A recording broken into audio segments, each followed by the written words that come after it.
ஓம் சாய்ராம், ஜெய் சாய்ராம். என் அன்பு குழந்தையே, உன்னுடைய சந்தோஷத்துக்காகத்தான் நானும் உனக்காக உழைத்துக் கொண்டிருக்கிறேன். ஆனால் மறுபடியும் நீ வேண்டியதுதான் வேண்டும் என்று என்னிடம் கேட்கிறாய். உன் தந்தையாக நான் என்றுமே உனக்கு நல்லதுதான் செய்வேன். அதனால் இனி நீ என் மீது மட்டும் கவனத்தை செலுத்து. அனைத்தையும் நான் பார்த்துக் கொள்கிறேன். என் மீது உனக்கு கோபம் முதலாகத்தான் உன்னை பிடித்து இழுத்து என்னை வெளிப்படுத்திய போது நிறைய கொடுப்பதை போல இருந்தது. இப்போது உன்னை நைசாக கூப்பிட்டு உன்னிடம் இருந்து எல்லாவற்றையும் பறித்து கொண்டதாக பதற்றப்படுகிறாய். நான் பறிக்காவிட்டால் வேறு யாராவது பறித்து கொண்டிருப்பார்கள். நான் பறித்ததால் தான் உன் வாழ்நாள் முழுவதும் அதே போல பல மடங்கு திருப்பி கொடுப்பேன். கர்ம விளைவாக அதை வேறு வழியில் அதை நீ இழந்திருந்தால் திரும்ப வருமா? இன்றைக்கு நீ அனுபவிக்கும் கஷ்டம் அனைத்தும் உனது கர்ம பலன்கள் என்பதை தெரிந்து கொள். அப்படி இருந்தாலும் இன்பம் வருகிறதே, அது எப்படி என்று கேட்கிறாய். துன்பத்திலும் நீ அனுபவிக்கும் அத்தனை இன்பங்களும் எனது அருளால் வந்தவை என்பதை உணர்ந்து கொள். நீ அமைதியாக இரு. என் பெயரை சதா காலமும் உச்சரித்துக் கொண்டிரு. உனக்கு தேவையானதை செய்வேன். கடைசி வரை உன் கூடவே நான் துணை இருப்பேன். நீங்கள் சந்திரனை காணும் போது கடவுளின் அழகை காண்கிறீர்கள். சூரியனை காணும் போது கடவுளின் சக்தியை காண்கிறீர்கள். கண்ணாடியை பார்க்கும்போது கடவுளின் சிறந்த படைப்பை காண்கிறீர்கள். எனவே நீங்கள் உங்களை நம்புங்கள். பொறுமையும் தன்னம்பிக்கையும் தான் தைரியம். அதை நீ தொலைத்து விடாதே. எப்பொழுது நீ எந்த பிரச்சனைகளை சந்திக்க நேர்ந்தாலும் அதை எதிர்த்து போராட கற்றுக்கொள். அப்போது அது உன்னை காப்பாற்றும். ஆனால் எது நடந்தாலும் நீ எதை செய்திருந்தாலும் அதை நீ உணரும் தருணத்தில் நான் உன்னை மன்னித்து ஆசிர்வதிப்பேன். சகிப்புத்தன்மை இல்லை என்றால் உன்னிலை மிகவும் கவலைக்கிடமாகும். இதை மட்டும் நினைவில் வைத்துக்கொண்டு நீ வாழ். நீ எவ்வளவு பெரிய வம்சாவளியை சேர்ந்திருந்தாலும் ஒழுக்கத்தோடும் சிறந்த நற்குணங்களோடு இருந்தாலும் வறுமையின் காரணமாக மிகவும் கடினமான சூழ்நிலையில் இருந்தாலும் அனைத்தையும் ஏற்றுக்கொள். மன தூய்மையும் தன்னலமற்ற சிந்தனைகளும் எண்ணங்களும் இல்லை என்றால் எதையும் நீ எதிர்கொள்ள முடியாது. உன்னோடும் உன் குடும்பத்தோடும் நான் இருக்கிறேன். மிகவும் முக்கியம் சகிப்புத்தன்மை. இது மட்டும் உனது வாழ்வில் இல்லாவிட்டால் உனது வாழ்க்கையே பறிபோகிவிடும். நான் பக்கபலமாக இருந்தாலும், நானே அனைத்திற்கும் சர்வாதிகாரி என்றாலும், அனைத்தும் எனக்கு கட்டுப்பட்டு இருந்தாலும், உன்னிடம் நிலையான உண்மையான பக்தியும் இருந்தால் மட்டுமே நான் உன்னை அனைத்திலும் இருந்து காப்பாற்ற முடியும். நம்பிக்கையும் சகிப்புத்தன்மையும் உனது தைரியத்தையும் தான் உன்னிடம் இருந்து நான் எதிர்பார்க்கிறேன். உனது வருகைக்காக நான் காத்திருக்கிறேன். நான் உனக்கு உனது மனநிலையை புரிந்து கொண்டு அழைப்பு விடுத்திருக்கிறேன். எனது அழைப்பை ஏற்றுக்கொண்டு விரைந்து வா. நான் உனக்காக காத்திருக்கிறேன். என் அனுமதியின்றி எதுவும் நடக்காது. எவரையும் நெருங்க முடியாது. எனது அனுமதியின்றி என் மண்ணில் கூட உன் கழுத்தடம் பதிக்க முடியாது. உனக்கு ஏற்பட்ட துயரங்கள் அனைத்தும் உன்னை விட்டு விலகிவிடும். நீ எதற்கும் பயப்படாதே, கலங்காதே, தன்னம்பிக்கை இழந்து விடாதே. அனைத்தும் விரைவில் மாறப்போகிறது. நீ எப்போது பொறுக்க முடியாத துன்பத்தை அனுபவித்து அதை கடக்கிறாயோ அந்த கணம் உன் கர்மவினை கழிகிறது என்று அர்த்தம். பொறுமை, நம்பிக்கை, இதை மட்டும் நீ கடைபிடி. உன் விதியை என்னால் மாற்ற முடியும். நீ உன் வாழ்க்கையை என் பாதத்தில் சமர்ப்பித்து விடு. நான் தாங்குகிறேன். உனக்காக உன் கர்மாக்களை. நீ என் பூஜையில் மட்டும் கவனமாக இரு. மற்ற எல்லோரும் கைவிட்ட போதிலும் நான் கைவிட மாட்டேன். என் ஆசீர்வாதங்கள் எல்லையற்ற வலிமை பெற்று உன்னை ரட்சிக்கும். வாழ்வில் வண்ணங்கள் தீட்டிய நேரம் உனக்கான வெளிச்சமாய் உன் சாய் உருவில் என்றும் உன்னுடன் எப்போதும் இருப்பேன். எல்லா போராட்டங்களையும் வெல்லத்தான் போகிறாய். என்றும் உனக்காக உன் சாயப்பா இருக்கிறேன். வாழ்க்கையில் எல்லா நாளும் ஒரே மாதிரி இருக்காது. ஒரு நாள் சந்தோஷமாக இருக்கும், இன்னொரு நாள் ஏதோ ஒன்றை இழந்தது போல தோன்றும். இவை அனைத்தும் எல்லோருக்கும் நடக்கும். அவரவர் வாழ்க்கையில் இதற்கு காரணம் தேடினால் நீ வாழ்க்கை முழுவதும் காரணத்தை மட்டும்தான் தேட முடியும். என்றைக்கும் வாழ்க்கையில் எதையும் நீ பெரிதாக யோசித்தால் அது பெரிதாக தோன்றும். நீ எந்த சாயலில் ஒரு விஷயத்தை நோக்குகிறாய் என்பதில்தான் அது உள்ளது. வாழ்க்கைக்கான பாதைகள் கடினமாக இருந்தாலோ சுலபமாக இருந்தாலோ அது முக்கியமில்லை. பாதைகளை நீ எப்படி தேர்ந்தெடுத்து கொண்டாய், உன் இலக்கை நீ அடையப் போகிறாய் என்பதேதான் அதில் இருக்கிறது. சோதனைகளையும் கஷ்டங்களையும் எந்த அளவுக்கு அனுபவ பாடமாய் நீ எடுத்துக் கொள்கிறாய் என்பதை பொறுத்தேதான் உன்னுடைய வெற்றிகள் அமையும். நிச்சயம் உன்னை நான் காப்பேன். உன் குடும்பத்தையும் காப்பேன். உன்னை உயர்வுபடுத்தி செம்மையாக்குவேன். உன்னை யாராவது தப்பாக பேசினாலோ கீழ்த்தரமாக நடத்தினாலோ உன்னை பற்றி இல்லாததும் பொல்லாததும் சொன்னாலோ நீ அவர்களிடம் போய் சண்டை போடாதே. மனதிலும் அதையே நினைக்காதே. அப்பா நான் இருக்கிறேன். இரக்க குணம் கொண்டவர்கள் ஏமாந்து போகலாம், ஆனால் தாழ்ந்து போவதில்லை. ஏமாற்றுபவர்கள் தற்காலிகமாக வெற்றி பெறலாம், ஆனால் இறுதி வரை சாதிப்பதில்லை. கடல் அலைகள் இவ்வாறு ஒன்றன் பின் ஒன்றாக மோதிக்கொண்டு ஒன்றன் பின் ஒன்றாக வருகிறதோ அதை போன்று என் மனதில் கவலைகளும் குழப்பங்களும் மாறி மாறிக்கொண்டு வந்திருக்கிறது. ஆனால் அன்பே, உந்தன் முகத்தினை கண்டேன், எல்லாம் மறைந்து உந்தன் அன்பில் அடைக்கலமானேன், உன்னில் சரணாகதி அடைந்தேன் என்று பாபாவின் பாதங்களில் சரணடையுங்கள். இனியும் நீ கலங்கி நிற்க தேவையில்லை. நீ நினைத்த காரியங்கள் கைகூடி வரப்போகிறது. நல்லதே நடக்கும் என்று நம்புங்கள். அது உங்களை மட்டுமல்ல, உங்களை சுற்றி இருப்பவர்களையும் மகிழ்ச்சியாக வைத்திருக்கும். என் மேல் நம்பிக்கை கொள். உன் பிரார்த்தனைக்கு பதில் கிடைக்கும். நான் உன்னை ஏமாற்ற மாட்டேன். வாழ்க்கை, விதி, சூழ்நிலைகள், மனிதர்கள் அனைத்தும் உங்களுக்கு எதிராக இருக்கலாம். ஆனால் நினைவில் கொள்ளுங்கள், பாபா என்றும் உங்களுடன் இருப்பார் என்று. தெய்வம் நல்லவர்களை சோதனை செய்யும், ஆனால் ஒருபோதும் கைவிடாது. நாளை நீ என்னிடம் கேட்பது உனக்கு கிடைக்க நான் ஆசீர்வதிக்கிறேன். நீ என்னிடம் கேட்பது அனைத்தும் எப்பொழுதும் உனக்கு நிச்சயமாக கிடைக்கும். எது உன்னை துன்புறுத்தினாலும் கவலைப்படாமல் இரு. என்ன ஆனாலும் எதிர்த்து நின்று போராடு. எதுவும் என்னை மீறி நடக்காது என்பதை தீர்க்கமாக நம்பு. நிராகரிப்புகளை கண்டு நெஞ்சு உடையாதே. உன்னை யாராவது தூக்கி எறிகிறார்கள் என்றால் இறைவன் உன்னை மேலே தூக்கி விடுகிறான் என்று அர்த்தம். உன் வாழ்வில் நீ எப்போது பொறுக்க முடியாத துன்பத்தை அனுபவித்து அதை கடக்கிறாயோ அந்த கணம் உன் கர்ம வினை கழிகிறது என்று அர்த்தம். மனம் கடல் போல் இருந்தாலும் உன் கட்டுப்பாட்டில் தான் இருக்க வேண்டும். உனக்கு எந்த பிரச்சனையாக இருந்தாலும் என்னை நினைத்துப்பார். நீ பிரச்சனைகளை கடந்து வருவாய். அது உனக்கே தெரியும். நல்லதே நடக்கும். நீங்கள் எங்கு இருந்தாலும் சரி, என் முன்னர் மன்றாடி கெஞ்சி விசுவாசத்துடன் கை நீட்டினால் நான் உங்கள் பக்திக்கும் விசுவாசத்திற்கும் ஏற்றவாறு இரவு பகலாக உங்கள் பின்னால் திடமாக நிற்கிறேன். என்னிடம் சரணடைந்து விட்ட ஒருவர் தனது எதிர்காலத்தை பற்றியோ தற்போது உள்ள இக்கட்டான சூழ்நிலை பற்றியோ கவலை கொள்ளவே கூடாது. வீண் கவலை எந்த விதத்திலும் பலன் தராது. மாறாக என் மீது நம்பிக்கை இல்லாமையே அது காட்டுகிறது என்று அர்த்தம். நடப்பது எல்லாமே எனது விருப்பம். நீங்கள் வேண்டியதையெல்லாம் நான் தருவேன் என்பது தவறான கருத்து. உன்னுடைய கடந்த காலத்தையும் எதிர்காலத்தையும் நான் அறிவேன். ஆனால் என் குழந்தைகளுக்கு எது நன்மையோ அதை மட்டுமே நான் அளிப்பேன். கலங்காதேரு, பயப்படாதேரு. சில வாயிற்கதவை நான் திறந்தேன். உன் மனம் அதை ஏற்கவில்லை. என்னை நோக்கி நீ வேண்டுதல் செய்ய துவங்கிய அந்த நேரத்திலேயே உனக்கு பதில் தரும் வேலையை நான் துவங்கிவிட்டேன். அதனால்தான் நீ சோதனைகளை அனுபவிக்கிறாய் என்பதையும் உனக்கு பல முறை அறிவுறுத்தி வைத்திருக்கிறேன். இப்போது அதை நினைவுபடுத்துகிறேன். கலங்காதிரு. தாமதமானாலும் தப்பாமல் கிடைக்கும். நல்ல இடத்திலும் தகுந்த நேரத்திலும் உன்னை ஓடி வந்து காப்பேன். என் வாக்கு என்றும் பொய்யாகாது. உங்கள் செயல்களில் உங்களை விட நானே முன்னால் நிற்பேன். நீங்கள் விழிப்புணர்வு இன்றி இருந்தாலும் நான் மிகவும் விழிப்புடன் உங்களை முன்னின்று நடத்தி வைக்கிறேன். உன் பாரத்தை சுமக்க நான் காத்து கொண்டிருக்கிறேன். கலங்காதே. உன் வீட்டில் பாதுகாவலனாக இருந்து உங்கள் அனைவரையும் தீய சக்திகள் அண்டவிடாமல் தடுத்து உங்களை காப்பேன். உன்னுடனே இருக்கிறேன். எவ்வளவு கஷ்டங்களை இப்போது நீ அனுபவித்தாலும் அந்த அளவு எதிர்காலம் சந்தோஷமாக அமையும். என்னையே துணையாக கொண்டு என் மீது நம்பிக்கையாக இருப்பவர்களுக்கு நியாயத்தை செய்வேன். அவர்கள் இழந்து போன அனைத்தையும் பெறுவதற்கு உறுதியாக துணை நிற்பேன். பொறுமையோடும் நம்பிக்கையோடும் இரு. விரைவில் நல்ல மாற்றங்கள் நிறைந்த மகிழ்ச்சியான வாழ்க்கையை அமைத்து தருகின்றேன். நீ என்னை சார்ந்தவன், என்னை மட்டுமே சார்ந்தவன். ஒவ்வொரு அடியிலும் நான் உன்னை கவனித்துக் கொள்ள வேண்டியிருக்கிறது.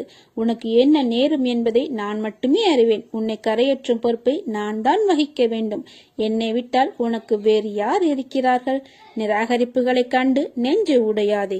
உன்னை யாராவது தூக்கி எறிகிறார்கள் என்றால் இறைவன் உன்னை மேலே தூக்கி விடுகிறான் என்று அர்த்தம். எப்படி சரியாக போகிறது என்று மலைக்கும் விஷயங்கள் எல்லாம் ஒன்றுமில்லை என்னும் அளவிற்கு மாயமாக மறைந்து போகும். கவலை கொள்ளாதே. இந்நிலை கூடிய விரைவில் மாறும். எப்படி வேண்டுமானாலும் வாழலாம் என்பது வாழ்க்கை இல்லை. எப்படித்தான் வாழ வேண்டும் என்று வாழ்வதற்கு பெயர்தான் வாழ்க்கை. வாழ்வில் நீ வெற்றி பெற வேண்டுமானால் பயனில்லாதவற்றை பேசி பொழுதை வீணாக்காதே. பயனுள்ளதை பேசு அல்லது மௌனமாக இருக்க பழகு. வாழ்வில் எவ்வளவு முன்னேற நினைக்கிறோமோ அந்த அளவிற்கு பலன் அர்த்தமற்ற பேச்சுக்கள் பதில்களை நீ சகித்துக் கொண்டு தான் ஆக வேண்டும். வாழ்க்கையில் நீ மகிழ்ச்சியாக இருக்க என்ன செய்ய வேண்டும் என்று யோசிக்க வேண்டுமே தவிர அடுத்தவர்களை என்ன செய்ய வேண்டும் என்று யோசித்து கூட நீ பார்க்க கூடாது. என் வார்த்தைகள் மீது நம்பிக்கை வைத்து செயல்படு. நீ எதற்கும் பயப்படாதே. என் கை எப்போதும் உன்னை காக்கும். விரைவில் மேலோங்கி உன்னை பார்த்து நகைத்தவர்களுக்கு முன்னிலையில் நிமிர்ந்து பார்க்க உன்னை செய்வேன். எத்தனை முறை கீழே விழுந்து எழுந்தாலும் மனம் தளராமல் மறுபடியும் எழுந்து நின்று விடு. தோல்விகளை சந்தித்ததால் தோல்வி என்று அர்த்தமில்லை. இறுதியில் நீதான் ஜெயிக்கப் போகிறாய் என்று அர்த்தம். தோற்று போய்விட்டோமே என்று மனம் குறுகிய நிலைக்கு செல்லாதே. வாழும் வாழ்க்கையில் வெற்றி தோல்விகள் வந்து போவது சகஜம்தான். எக்காரணம் கொண்டும் எடுக்கும் ஒவ்வொரு முயற்சியில் இருந்தும் விலக நினைக்காதே. உன்னோடு நான் இருக்கிறேன். உன்னுடைய எல்லா முயற்சியிலும் நான் இருப்பேன். எதுவாக இருந்தாலும் என்னிடத்தில் தெரியப்படுத்து. இன்று நீ அனுபவித்துக் கொண்டிருக்கும் வாழ்க்கை நான் ஆசீர்வதித்து கொடுத்தது. உனக்கு தகுதியான வாழ்க்கையை வழங்கி வழிநடத்தி அழைத்து வந்திருக்கிறேன். தற்போதைய நிலை இதற்கு முன்பு இருந்த நிலை. அனுபவித்து வந்த வாழ்க்கையை எப்போதும் எந்த சூழ்நிலையிலும் மறவாதே. முடிந்ததை தேடிச் சென்று உதவிடு. பசியில் இருப்பவனை கண்டவுடன் உடனே உதவிடு. யாரையும் புண்படுத்தும் வகையில் நடந்து கொள்ள நினைக்காதே. தான் என்ற கர்வத்தை விட்டுவிடு. எந்த சூழ்நிலையிலும் உன்னை மறவாமல் உன்னை பாதுகாத்து உன்னை நிச்சயம் அனைத்திலிருந்து விடுவித்து உன்னை உயர்த்தி பார்க்க போகிறேன். கலங்காதே, நான் இருக்கிறேன். நிழலாக நீ செல்லும் இடமெல்லாம் எப்போதும் கூடவே இருப்பேன். எதுவாக இருந்தாலும் என்னிடத்தில் தெரியப்படுத்திவிட்டு பின்பு செய். எல்லாம் ஜெயமாக முடியும். உன்னை சுற்றியுள்ள பிரச்சனைகளை மட்டுமல்ல, பிரச்சனைக்குரிய நபர்களையும் தூரத்தில் வையுங்கள். நிம்மதி என்றும் உங்கள் அருகில் நிலைத்திருக்கும். கோபத்தை உங்களின் கேடயமாகவே பயன்படுத்துங்கள். ஒருபோதும் ஆயுதமாக பயன்படுத்தாதீர்கள். நீங்கள் நீங்களாகவே வாழுங்கள். வாழ்க்கை சிறந்த ஆசானாக உங்களை வழி நடத்தும். உன்னை முந்தி செல்பவர்களைக் கண்டு கலங்காதே. உனக்கான வெற்றியை உன்னால் மட்டுமே நிரப்ப முடியும். துவளாதே. இவ்வுலகில் தூற்றுவோர் இருந்து கொண்டே தான் இருப்பார்கள். அவர்களை எல்லாம் அடக்க முடியாது. ஆகவே அலட்சியப்படுத்தி செல்லுங்கள். உனக்கு என் அருளும் ஆசியும் எப்போதும் உண்டு. உன்னுடன் நான் என்றும் இருப்பேன். வாழ்க்கையில் நீ பயணிக்கும் ஒவ்வொரு நாளும் ஒவ்வொரு பக்கங்கள். அவற்றுள் சிரிப்பு, கண்ணீர், சந்தோஷம், கோபம், கஷ்டம், வெற்றி, தோல்வி, ஆசை, நல்லது, கெட்டது என எல்லாம் நிறைந்துதான் இருக்கும். அந்த பக்கங்களில் நீ மட்டும் இடம்பெற மாட்டாய். எல்லா உறவுகளும் கதாபாத்திரங்களும் அதில் இடம்பெறும். அவர்களால் உனக்கு கிடைத்த அன்பு, கிடைக்காத அன்பு, நிலையில்லாத அன்பு, உண்மையான அன்பு என பல பரிமாணங்கள் இடம்பெற்றிருக்கும். அவை உணர்த்தும் புரிதல் ஒரு அன்பு விலகும் போது ஏற்படும் வலி, ஒரு அன்பு கிடைக்கும் போது ஏற்படும் சந்தோஷம் என பல வர்ணங்களை கொண்டது வாழ்க்கையின் பக்கம். இவற்றையெல்லாம் நான் அனுபவிக்க விரும்பவில்லை என்றாலோ அல்லது அனுபவிக்க விரும்புகிறேன் என்று சொன்னாலோ இவை ஒன்றும் உன் கையில் இல்லை. யார் யார் உன் வாழ்க்கையில் அமைய வேண்டும் என தீர்மானிப்பது நான் என்ற உன் சாய் தேவா. இதற்கும் எவற்றுக்கும் நீ காரணமில்லை. புரிகிறதா? உறவுகள் என்றாலும் சண்டைகளும் மனக்கசப்பும் வருவது இயல்புதான். ஆனால் அதற்காக உன் வாழ்க்கையை நான் தனியாக வாழப்போகிறேன் என்று சொல்வது அர்த்தமற்றது. முதலில் கூறியபடி உன் வாழ்க்கையில் என்ன நடந்தாலும் அதற்கு என் சம்மதம் வேண்டும். அதனால் இனிமேல் தனித்து வாழப்போகிறேன் என்று புலம்பாதே. கைகளை சேர்த்து வைத்து அடித்தால்தான் கைத்தட்டலின் ஓசை கேட்கும். படகு தண்ணீரில் செல்ல துடுப்பு போட்டால்தான் செல்ல முடியும். சோழியை தனியாக ஒன்றை மட்டும் எடுத்து கீழே போட்டு பார். அதன் சத்தம் எப்படி இருக்கும் என்று பார். அதுவே சோழி முழுவதையும் போடு, ஓசை எப்படி இருக்கும்? அது போலத்தான் வாழ்க்கையில் ஒரு துணை மட்டும் கொண்டு நீ வாழ முடியாது. அதனால் தனித்து செயல்படு. ஆனால் தனித்து வாழ்வதற்கு யோசிக்காதே. சாய்பாபாவின் துணை உனக்கு எப்போதும் உண்டு. என் பரிபூர்ண அருளும் ஆசீர்வாதமும் எப்போதும் உனக்கு உண்டு. நீ ஜெயமாக நன்றாக நல்ல எதிர்காலத்தை பெற்று பொற்காலமாய் சந்தோஷத்துடன் வாழ்வாய். உன் அம்மாவாக அப்பாவாக நான் என்றும் உன்னை அரவணைத்து காப்பேன். உங்களுக்கு வெளியே யாரையாவது அல்லது எதையாவது கண்டு நீங்கள் பயப்படும் போது அந்த பயம் உங்கள் மனதில் பிறந்து ஊட்டப்பட்டு உரமிடப்பட்டு அதை மறுப்பதன் மூலம் உங்களால் வெல்ல முடியும் என்பதை உங்களுக்கு நீங்களே நினைவுபடுத்திக் கொள்ளுங்கள். பயம் எப்படி ஒரு ஆன்மீக விருப்பமுள்ளவரின் பாதையை எதிர்கொள்ள முடியும்? நிழலில் மறைக்க முடியாது. கடவுளை உள்ளத்தில் வைத்திருக்கும் பக்தனை யாரும் மறைக்க முடியாது. எல்லாம் வல்ல இறைவன் நம்பிக்கை என்பது பக்தன் அணியக்கூடிய அபூர்வ கவசம். எல்லா நில மக்களும் பக்தர்களே. அவர்களுக்கு தெரிந்தாலும் தெரியாவிட்டாலும் நிலையாக இரு, அழையாதே, நேராக இரு. மனநிறைவு இல்லாமல் கருத்தியலை வேகமாக பிடி. கடவுள் மனம் திறக்கும் வரை ஜெபியுங்கள்.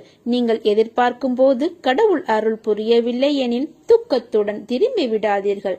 சாயப்பாவின் ஆசியோடு நீங்கள் எப்போதும் ஜெயமாக இருப்பீர்கள். உனக்கு கேட்கும்படி மிக சத்தமாக நீ என்னை அழைக்கிறாய். நான் உனக்கு தெரியாமல் மிக ரகசியமாக உன்னிடம் வருகிறேன்.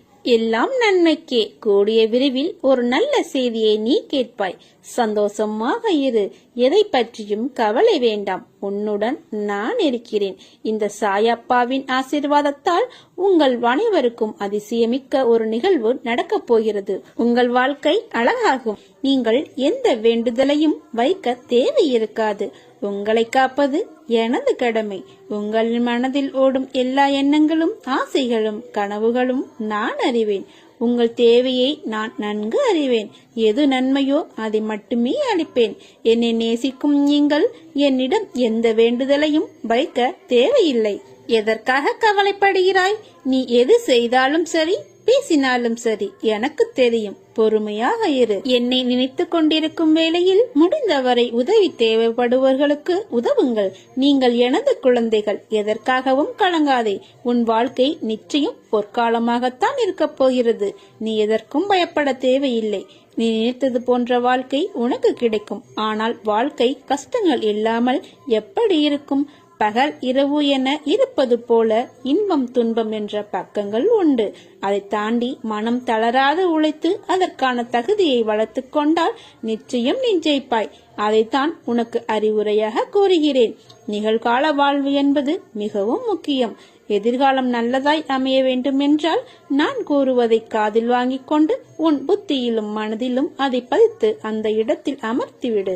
இது நிச்சயம் நடக்கும். நீங்கள் என் அருளும் ஆசீர்வாதமுடன் அன்பை பெற்ற என் செல்ல குழந்தைகளாக இருப்பீர்கள். நீ எல்லா செல்வ வளங்களையும் பெற்று மகிழ்ச்சியான வாழ்வை பெறுவாய். வாழ்க்கையில் சில பேர் நம் மனதிற்கு மகிழ்ச்சியான நினைவுகளாய் இருப்பார்கள். சில பேர் உங்கள் மனதிற்கு பாடத்தை புகட்டி அனுபவம் என்ற நினைவுகளை உங்களுக்கு பரிசளித்திருப்பார்கள்.